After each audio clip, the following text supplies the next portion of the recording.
to CIO News. I'm Akash, Mistry, your host for the broadcast at CIO News. This is an exclusive interview session with our Zero Trust Security Trend exclusive CIO interview series powered by Zscaler. This is a recorded session and will be available on our website, cionews.co.in, and on our CIO News LinkedIn handle. It is an absolute pleasure to introduce my guest for today, Mr. Shuvankar Pramanick, Senior Director, Information Technology and Deputy CIO for Manipal Health Enterprise Private Limited. Hello, Mr. Shuvankar, and welcome. Good afternoon. Nice to have you. Great, sir. So let me tell you more about Mr. Shuvankar. He's having 25 years of experience and skill set in IT policies, strategy and process, infrastructure management, system administration, business intelligence, IT assessment, and many more. So he has been long associated in healthcare industries such like Fortis Healthcare, Sir Ganga Ram Hospital, Paras Healthcare, and Columbia Asia. He's also associated long with different digital transformation in healthcare, artificial intelligence, process automation by using bot and machine learning. So to begin with, sir, I would like to know more about Columbia Asia from you, or from Manipal Healthcare Enterprise by you, instead of giving me the description. Yeah, Manipal Healthcare recently acquired Columbia Asia. It's a 6-7 months back. Now it's the second largest in terms of bed strength. It's near about 10,000 beds. Manipal has, and total 27 units across the country. And other than Columbia Asia, another hospital, Vikram Hospital in Bangalore, they are acquired. And we have total almost 4,000 plus clinicians in our network. And we have almost 20,000 employees trained all across the UD. So this is a huge network, healthcare network, and still it is in acquisition mode. So we are growing, and we are looking for outside India also. And so this is all about the Manipal hospitals as of now. Right. Thank you so much for the introduction, sir. And as you sit at the top of the hierarchy, we would also like to know how your day begin with. Just a regular introduction for your day, day in and day out, what kind of work is being done as a CIO. So I am positioned as a deputy CIO over here. My main key area is to focus how to make it a digital hospital, a digital healthcare ecosystem across all the units, and except conventional IT applications, IT support systems like your HIS, like your back office. Totally, we are focusing on healthcare, digital healthcare business vertical now. So how patient will be engaged with the ecosystem in digital way, and post-care and pre-care, how we can take care of the patient's perspective. So my focus is on that part only. Right. Great, sir. So to begin the session with the question, what are the security requirements that you keep in place for such a big organization when you decide to move to digital platform or to conduct their business digitally? So when I was the group CIO of Columbia Asia, and I was the group CIO of Columbia Asia. After merger, I positioned as a deputy CIO. When at the time of merger and acquisition, there was a huge challenge for us, how to handle this big network system, and because Columbia was having 11 units, and rest of the units from Manipal Hospital. So 11 plus 36 hospital network, how they will merge each other and they will talk each other. That was a huge challenge. Number one challenge was how we can fit Columbia Asia data center into our Manipal data center, entire applications stack and all the security stack, how we can merge. That was a big challenge. And Manipal per se, not cloud-enabled ecosystem, but Colombia was a cloud-enabled ecosystem. So now we are moving entire entity into the cloud. So that is another journey next 1 year down the line. We need a huge tier sites also to build redundancy in the system ecosystem. So these three things from infrastructure and security perspective, these are the ongoing challenges for us. Absolutely, sir. And as we speak about the security, you told us about the cloud. We cannot forget the cloud thing, which is on the top of the table when it comes to priority since the pandemic. So I would like to ask you, as many of the organizations are moving to cloud, specifically in this pandemic. So what are the strategies that you have achieved or to maintain the compliance for any cloud environment? Thank you. This is a very important question when you are practicing in cloud. Basically, main concern is the security, definitely. And when I joined Colombia, it was almost the mid of COVID pandemic era. So that time, healthcare industry is not that industry. HR staff can work remotely. So there is a patient care involved and personal care involved. So definitely there is a certain set of people, colleagues who worked very closely with the patient. But the chunk of your corporate business, totally entire corporate business, we ran from remotely, and to activate that kind of environment, first we were not ready to move our applications, which are more involved in decision making. Those applications should be cloud enabled first. You have to be ready with those applications, right? Once you are ready with those applications, right, like your workflow management, like your approval system, all those applications which need to be cloud enabled first. Then we thought about the security layer and how the accessibility will be given. The initial stage, definitely, even today also we are using VPN technology, SD-WAN technology. So it's a kind of it's not at par technology we are using. Still, we manage through VPN channel, but once this, because we have to secure the data part. Absolutely. All the decision making is going through cloud only. So we had to secure that data part. And third thing is your suppose the infrastructure part. Suppose many of the people did not have the laptop with them. Suppose now they wanted to use this, since they worked remotely, so they wanted to use their own personal laptop. So we have to extend our applications to their personal laptop. So that was a continuous monitoring whether there is any attacks here, there is any non-compliant sites are opening. So that kind of monitoring system we built. So these three major things we taken care of, and we did well. And entire 1.5 years, my my Colombia journey was on remote basis. So that was a fantastic job. Even from employee engagement to employee exit part also, even my empowerment, my engagement with Colombia was totally remotely. So that kind of platform we built. Great, sir. Thank you so much for the input. And as we talk about the cloud, I would also like to ask you that lately we have observed that the organization data flow across the endpoint, cloud, web, in the real time, of course. So what is your data protection strategy to for a complete visibility or any kind of a control over the organization, which is specifically rooted to the cloud?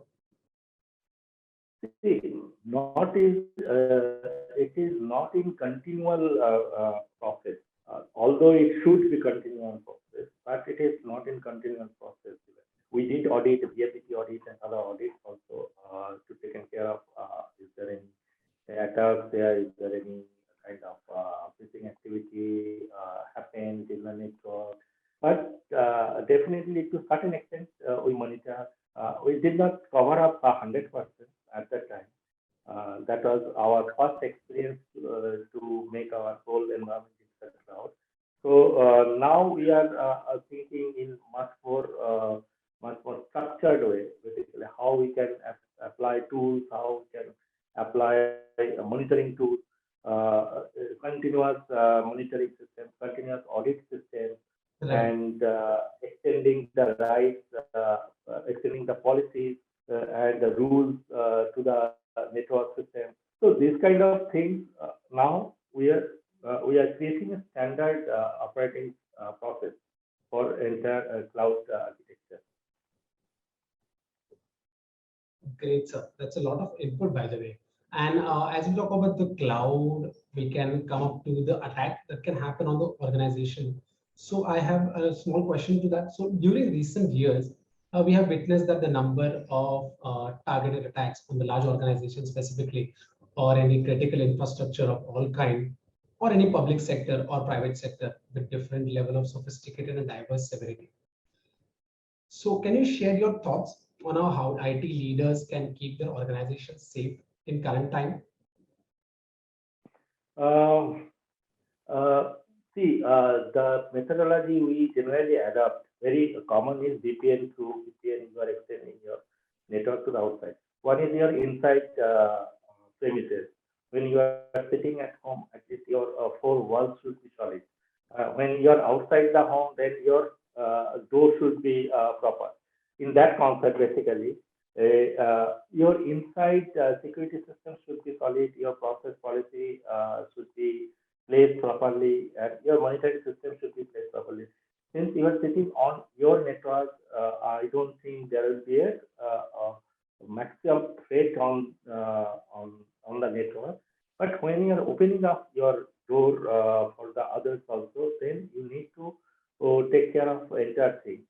Enter your home, enter your security system, enter your network system, because you are extending, you are giving the facility to the employees.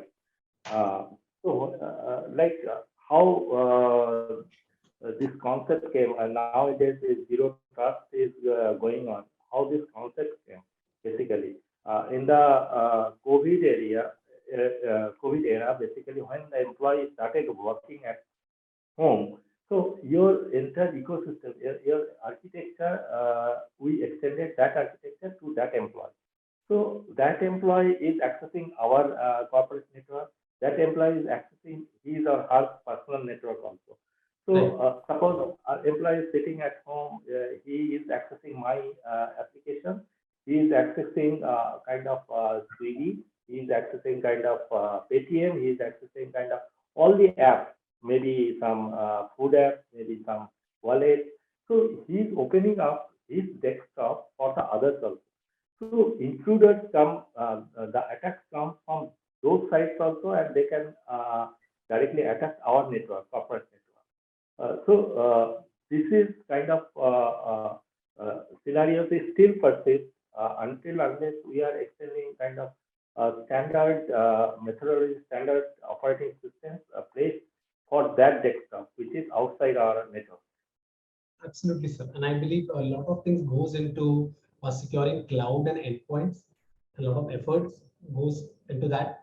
And coming back to the themes, zero trust security, what are the zero trust strategies to be incorporated for a secure network and application access, in your opinion? So before strategize zero trust, someone should know what is zero trust is basically. Is it a kind of architecture, yeah, kind of application, yeah, product for security? What is this zero trust basically? So there is a huge hype that zero trust is a destination. Buy this product and you will achieve zero trust level. Something hype is there, but we have to understand what is zero trust is. It is a kind of philosophy basically that can be used to improve overall security. It's a kind of philosophy. Correct. So zero trust is is, as name suggests, trust nothing. You have to start with trust nothing. Don't trust anything, basically. So you have to start on that approach by default. Similar to how you would not give a kind of stranger a key to your home. When you are outside of home, if you give your key to the stranger, then it's all gone, basically. So zero trust starts with don't trust anything. So this nowadays conventional way, like your network segmentation, there is a conventional ways also. Network segmentation is there, but it is harder when you apply your policies, your processes, your rules. It is very hard to manage. Frankly speaking, I experienced it in personal. So one is like one is like so A is your network segmentation handling is harder. B is like shift to cloud. When you are moving to cloud for IaaA, infrastructure as a service, yeah, software as a service, SaaS model. So it creates a complex architecture when you are moving to. So this is the kind of problems you have to face before implementing zero trust. So if I say allow no work connections by default, zero trust. First, you have to start with no network. You have to allow first. Now, before connecting, your risk will be assessed. There is some risk score mechanism when you are extending your network to someone. So risk will be assessed. What is your risk score? And your identity needs to be defined. Identity on your network is okay, but when you are going to cloud, that identity needs to be defined. That is more important before implementing zero trust on your cloud strategy, basically. Definitely. And yeah. Yes, sir. Please go ahead. Yeah, if policy allows, when you are accessing some risk, if your policy allows, a purpose built connection needs to be established. Some purpose you have, that connection needs to be established. So how this will help you? One is like challenging for attackers, lateral movement. So lateral movement of the and credential usage. Attackers will face some sort of challenge on this kind of purpose-built connectivity. And second is like your complement and XDR approach to threat detection also. And third is like enables eliminations of wide open VPN and black hole challenges. So these three things you will get benefited. Nowadays, there is another concept is coming like zero trust network access (JTNA), and through JTNA capability is a kind of how it makes you as a single client build on-demand connections for identical applications. So how it will work? Suppose you need application A, application B, then you will establish connectivity between your corporate network to that client on trustable manner. And building this philosophy, you can monitor that client thoroughly, and you can assess that risk factor, how much he is fall in risk. So you can alert those clients immediately. That you can block that client immediately from your network. So zero trust is complete about a concept. Right. It's a vast concept, and definitely the change cannot be an overnight change. It takes a lot of effort and a lot of people to build that change through a roadmap. So I do agree with that. So my last question to you, sir, what strategy should be in place to prevent any compromise of paying the ransom or ransomware by blocking the threat before they attack you? See, compromise, they are smarter than us. And frankly speaking, these attackers are smarter than us. They will find some other way. So one is like a continuous monitoring system needs to be enabled very efficiently. It should not be like just oversee and just place So you need to continuous monitor, you need to continuous audit your system. And whenever you are extending a new connectivity, you need to be assess the factor to that particular connection. So 2-3 things need to be assessed, and definitely this endpoint, all these endpoint security systems and your firewall system should be efficient enough to give you this kind of report.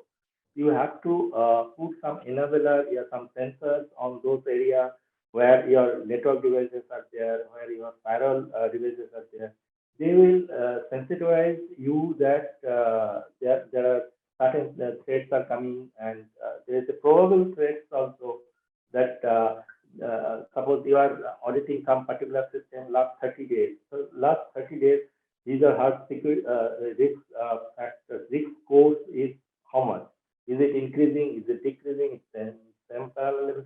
So you have to audit each and everything in that way. This is the only strategy, I believe. Absolutely, sir. I do agree. And just I want to take this opportunity, if you would like to add a few more things for our viewers, of course, so they can take away something from this interview. Nothing. One thing I must say to all the tech people in healthcare industry who are sitting in the healthcare organizations, that nowadays healthcare is increasing in digital side. So they have to be very much alert what kind of application, what kind of IoT devices, even they are using IoT devices also, what kind of IoT devices they are using, what are the risks coming out from those devices, because you are opening up your entire systems to the outside world. So Right. you should be very alert. You should be very very smart enough to handle those kind of accessibility. Great, sir. Thank you so much for the detail, and thanks for your time for this interview. Thanks, Akash.